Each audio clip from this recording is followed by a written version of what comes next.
Vamos ouvir o testemunho do advogado André Batoca sobre as alterações que o Orçamento do Estado trazem à jurisdição administrativo-fiscal.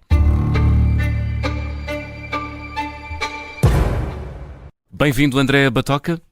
Bem, bom dia, bem-vindo. Bom dia, obrigado. A proposta do Orçamento do Estado que foi aprovado na Generalidade na semana passada traz algumas novidades para a jurisdição administrativa ou fiscal.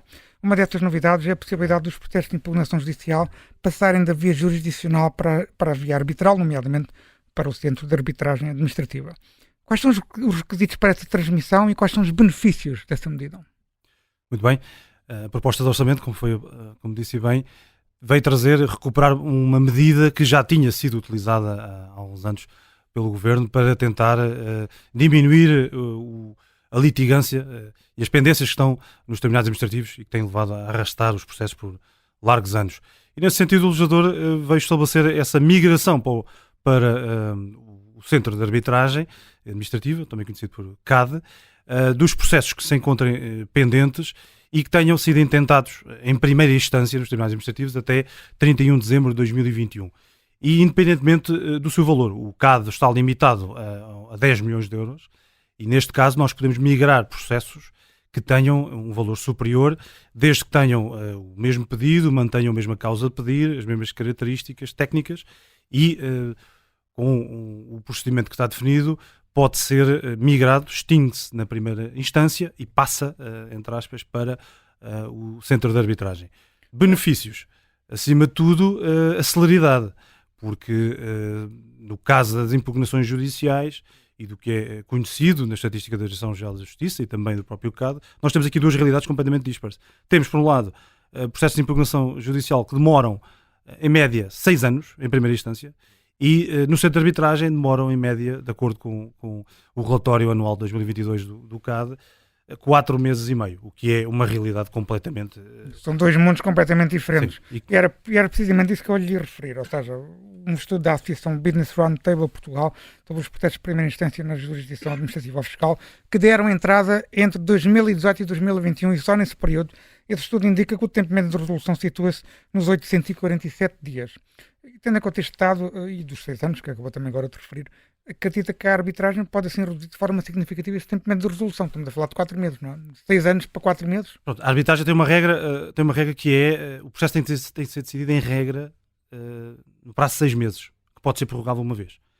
E o que assistimos com essa estatística, e outras que têm sido do conhecimento público, temos um contencioso administrativo. Mas pode ser prorrogado uma vez por idêntico período, por exemplo, por mais 6 meses? Máximo um ano. Então no máximo será um ano. Máximo um ano. Na realidade dos tribunais administrativos e fiscais temos anos e anos em primeira instância, temos processos de 6 anos, 10 anos, e não podemos esquecer, em primeira instância, depois com recurso... Sim, se formos para a segunda instância tem um tempo médio de resolução muito semelhante a 840 e tal. Exatamente. E no CAD essa celeridade é uma das grandes vantagens para conseguir que o cidadão, acima de tudo, em primeira instância tenha um processo logo decidido e depois, dentro dos requisitos e dos critérios que o processo permite, poder recorrer. Mas deixe-me chamar aqui à conversa outra questão, é que muitos advogados e juristas dizem que a arbitragem do Centro de Arbitragem Administrativa não é propriamente barata e até ficou conhecido por um caso que opôs recentemente o ex-selecionador Fernando Santos ao fisco. Os críticos dessa solução dizem que é caro, mais dirigido às empresas ou a grandes contribuintes e que não está ao alcance de qualquer cidadão.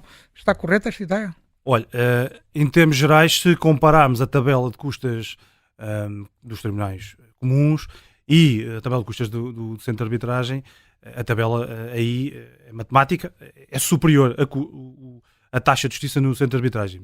Mas temos que ver Qual também... é a diferença, mais ou menos? Se olharmos só para o primeiro processo mais simples, até 2.000 euros, pagará 102 euros nos tribunais administrativos e no CAD paga 306 euros. O que é que acontece? Também temos que ver, no CAD também é possível, um cidadão que não tenha capacidade económica pode pedir isenção de taxas perante a Segurança Social e aceder a esse processo. Além disso, temos que analisar também o custo-benefício. A maior especialização do CAD, com juristas de reconhecido mérito, antigos magistrados, em que nós estamos numa realidade em que temos alguém especialista em IRS, uma questão específica que é nomeado ou que é indicado para aquele processo, enquanto um juiz no Tribunal Administrativo hoje está a decidir IRS, amanhã está a decidir IRC, e tudo isso são mundos e universos muito, muito diferentes.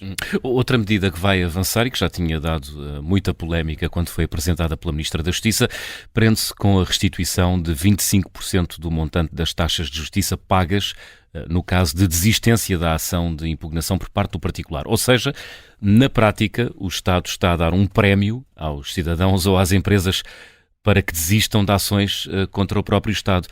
É uma confissão de incompetência, André Batoca? Eu não seria tão radical. linear, tão radical. Eu diria que é um convite à desistência perante o Estado assumir a impotência de decidir em tempo útil algo que está, é o acesso à justiça, o direito de todos nós de obtermos uma decisão em tempo útil e que seja aplicável. E neste caso, além dessa redução, temos também uma redução do próprio remanescente da taxa no valor dos processos que sejam superiores a 275 mil euros.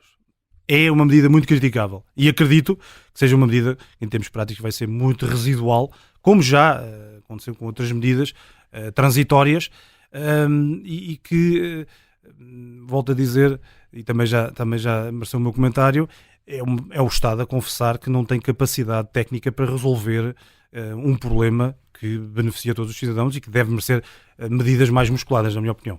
Foram publicadas, já lá vão dar estas medidas mais musculadas, foram publicadas no final de agosto várias alterações aos estatutos de tribunais administrativos e fiscais, ao Código de Procedimento e de Processo Tributário e ao regime das secções de processo executivo do Sistema de Solidariedade e Segurança Social. Todas essas alterações foram reunidas num único decreto-lei e, uma vez mais, pretendem combater os excessos dependentes nesta jurisdição. Uma das medidas em destaque prende com a criação do novo Tribunal Central Administrativo ou Fiscal para retirar a pressão à segunda instância, quer no Norte, quer no Sul. Nós já abordamos este tribunal aqui várias vezes no Justiça Cega.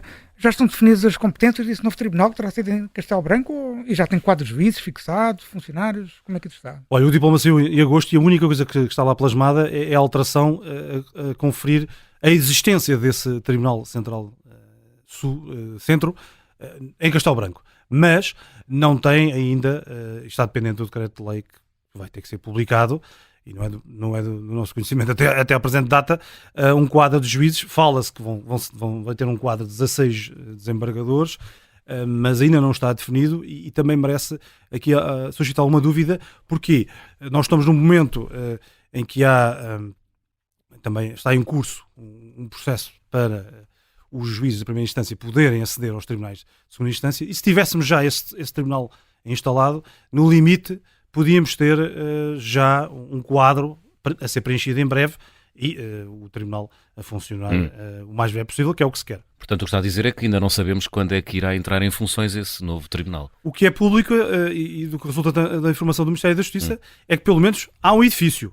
Já se elaboraram um protocolo com o município de Castelo Branco no mês passado, e ainda não tem sequer prevista o quadro e acima de tudo algo que é muito importante, que vai ter que estar plasmado na lei.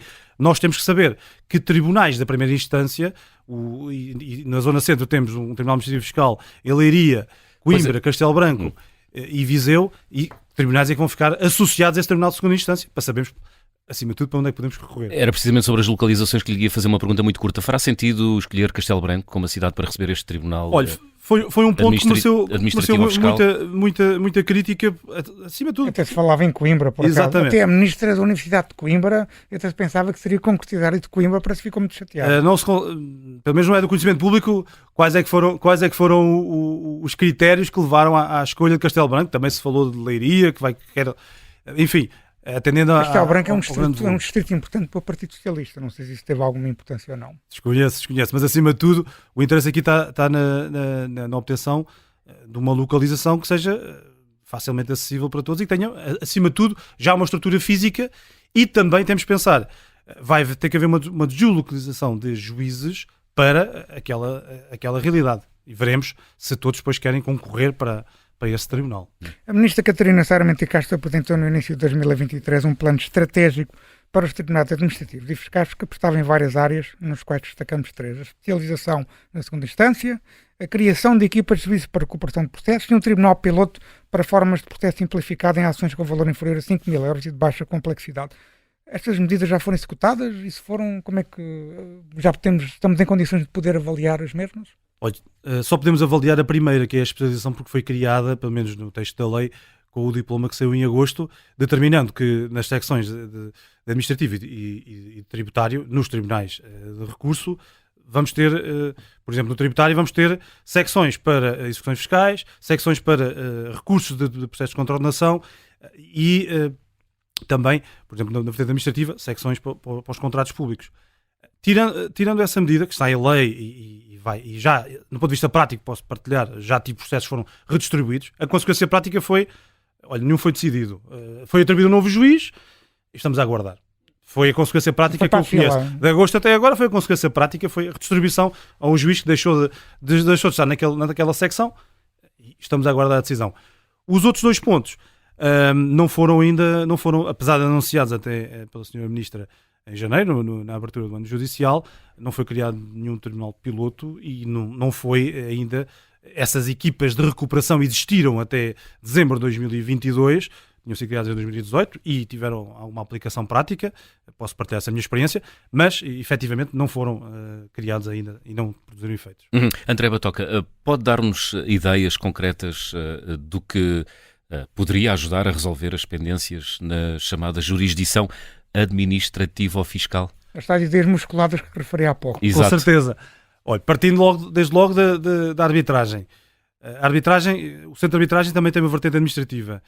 E nós temos poucas entidades administrativas vinculadas a esse Centro de Arbitragem. Por exemplo, os municípios não estão obrigados a decidir um processo de Centro de Arbitragem. Podem ser convidados e, se entenderem, vão. Se não entenderem, temos que ir para um tribunal administrativo. Eu começaria logo por aí. Vincular os municípios. Eu sei que isso não é nada, não é uma medida muito talvez aceite até pelos partidos, mas do ponto de vista prático... Iria provocar muita resistência dos autarcas, provavelmente. Acredito, mas do ponto de vista prático, quem anda no terreno, a maior parte dos litígios nascem, não digo, nascem dessa realidade. E o Estado acaba por ser o principal beneficiado pelos atrasos nas pendências. Claro, eu acredito num sistema que só funcionará e só teremos uma justiça administrativa a funcionar quando tivermos um tribunal a tomar uma decisão, pode não anular e pode dizer que não tem razão, não quer dizer que as entidades administrativas estejam sempre a praticar atos ilegais, mas no prazo, que o faça no prazo do prazo do mandato. Se eu tiver um Presidente de Câmara que se sabe que na duração do seu mandato o seu ato pode ser objeto de controlo jurisdicional, eu penso que o sistema poderá funcionar de um modo melhor. Outra proposta que eu tenho, à semelhança do que acontece, por exemplo, com o Tribunal da Concorrência, o Tribunal Marítimo que tem uma abrangência nacional, e devido à importância da matéria, até por efeito do PRR, eu arriscaria, isto obviamente é uma sugestão criticável como todas, a autonomizar e criar um tribunal especializado só para contratação pública, litígios de contratação pública, que envolvem elevadas quantias, são processos urgentes e têm uma grande importância do ponto de vista prático para as empresas e até para o crescimento do país. Mas de competência territorial nacional. Exatamente. Em vez de estar, como acontece com secções, criar só um tribunal especializado e também se podia criar uma vertente mais... Para resolver a litigância resultante dos contratos Exatamente. públicos, quer na sua formação, quer depois da sua aplicação. Deixe-me fazer-lhe uma pergunta específica sobre algo que não faz parte de nenhum plano do atual governo. Ao contrário dos crimes fiscais, as dívidas fiscais em Portugal não prescrevem, ou seja, o Estado pode ir atrás dos cidadãos e das empresas, enfim, até à eternidade. É justo mudar esta realidade e tornar possível a prescrição das dívidas fiscais? Não me leva a mal. As dívidas prescrevem, porque estão na lei e estão prazos definidos. O problema é do ponto de vista prático. Infelizmente. Então explique-nos isso. Ora bem, nós por exemplo, nas dívidas... O ponto de vista prático está aqui em causa. Pronto, no ponto de vista prático, por exemplo, dívidas fiscais que caiam em execução fiscal têm um prazo definido de 8 anos em regra para prescrever. Do ponto de vista prático, não prescrevem. E porquê é que não prescrevem? Não prescrevem porque nós estamos num sistema constitucional que obriga, da mesma Constituição, nós temos... É mais fácil prescrever um crime de homicídio do que uma dívida que esteja em execução fiscal, porque...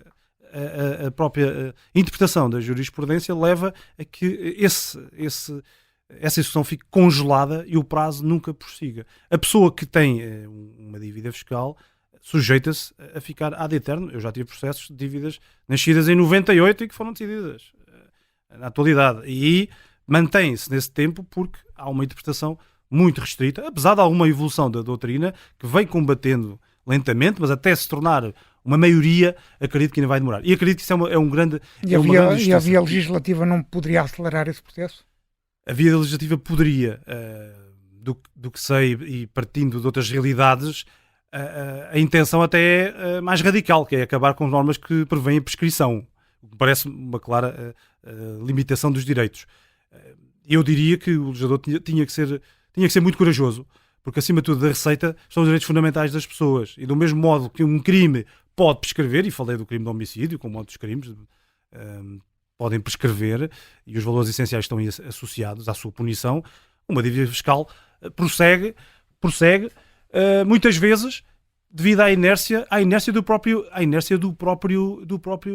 Estado, que não tem capacidade, lá está, através dos tribunais, para resolver o tema, e o cidadão fica preso ad eterno. Deixou-me aí curioso, falou de uma dívida de 1998 que só foi resolvida recentemente. Estamos a falar de que valor? Para os ouvintes terem uma ideia... Essa dívida no início, se bem me lembro, era cerca de 700 mil euros, com os juros foi aumentando e tornou-se... Vários milhões. Exatamente. Chegamos ao fim da história. Deixe-me falar aqui de outra questão, de uma última questão, que estamos a terminar a primeira parte, que é uma questão que também divide muito a comunidade jurídica, embora os fiscalistas estejam claramente a favor do atual regime. Faz sentido retirar a obrigatoriedade de depositar uma caução para poder impugnar uma decisão do fisco, por exemplo? É que muita gente não acaba... Primeiro, as pessoas têm aqui muito receio de ter um conflito com o fisco. Há aqui um medo quase do poder do fisco. E em segundo lugar, muitos cidadãos de classe média não têm capacidade económica para depositar uma caução no valor da dívida que o fisco entende que existe. Exatamente. E também o sistema também permite que quem não tem capacidade pode demonstrar que não tem essa capacidade e é dispensado. O problema é que... Isso costuma acontecer. O problema é que é difícil que isso acontecer, porque do ponto de vista prático nós temos uma interpretação, por vezes, não é sempre, por vezes isso acontece, é dispensado por vezes, mas por vezes também a autoridade tributária tem uma interpretação dentro dos requisitos que permitem a dispensa, em que considera que foi o próprio contribuinte que se colocou numa posição deficitária que depois não vem permitir que venha beneficiar dessa dispensa. O problema aqui dos tribunais administrativos e a sua demora está associado também a esta impossibilidade do cidadão da classe média de poder prestar essa garantia, porque vai prestar uma garantia, imaginando que é uma garantia bancária, vai pagar grandes quantias, o tribunal demora 10 anos, apesar de existirem prazos em que pode pedir a libertação da garantia, mas tem uma grande dificuldade do ponto de vista prático, vai ser um ónus em cima de uma dívida e pode levar a que os seus direitos sejam efetivamente diminuídos. André Batoca, agradeço ter aceitado o nosso convite. Muito obrigado.